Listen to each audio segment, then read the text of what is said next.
오늘은 38장, 39장의 곡에 대한 심판 예언을 통해 주님의 음성 듣기를 원합니다.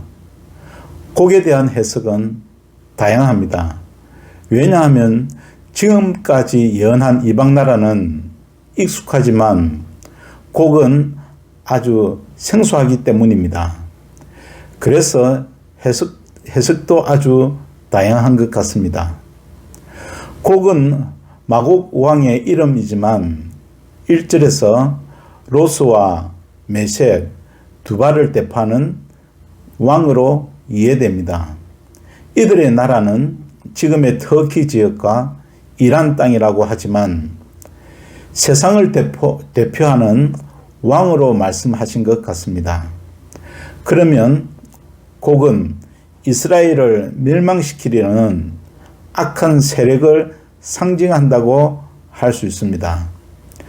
38장에서는 마곡과 로스와 메색, 두발이 연합하여서 이스라엘을 침공하지만 이들에게 대한 하나님의 진노와 심판을 예언하시고 39장에서는 곡의 멸망을 보여주고 계십니다.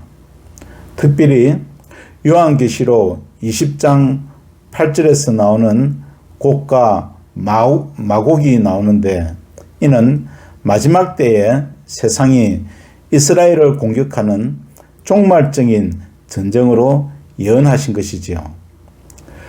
곡이 미래의 누구인가가 중요한 것보다도 곡의 상징적인 의미가 중요합니다. 왜냐하면 당시의 역사와 언어를 통해서 미래를 예언할 수밖에 없었기 때문입니다. 그래서 우리는 곡을 통해서 우리에게 무엇을 교훈하시는가에 초점을 맞추어야 할 것입니다. 먼저 곡을 통해서 역사는 하나님의 섭리 안에서 이루어진다는 것을 보여주고 계십니다.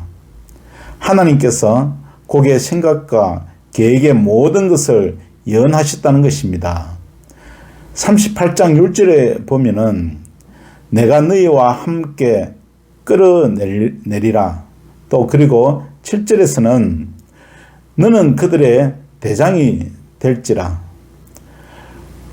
마치 하나님께서 이들을 조정하시는 것처럼 보이는 것 같습니다.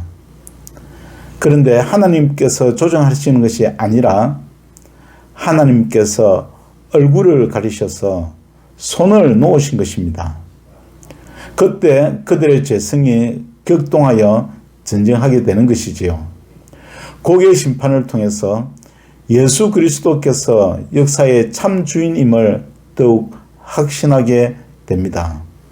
또 한 가지는 곡의 심판은 하나님의 거룩함과 이스라엘 회복 때문입니다.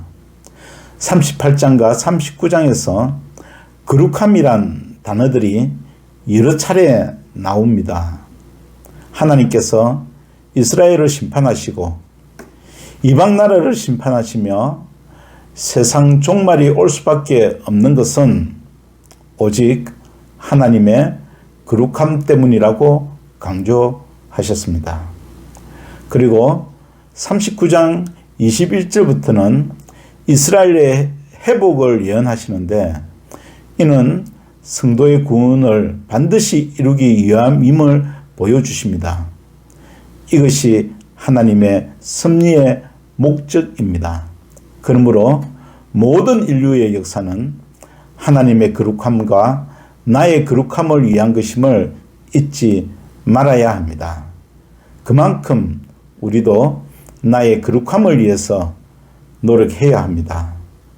이를 위해 매일 성경을 읽고 묵상해야 하는 것입니다. 오늘도 세상 속에 살아야 하지만 예수 그리스도 안에서 살아가는 하루가 되시길 바랍니다.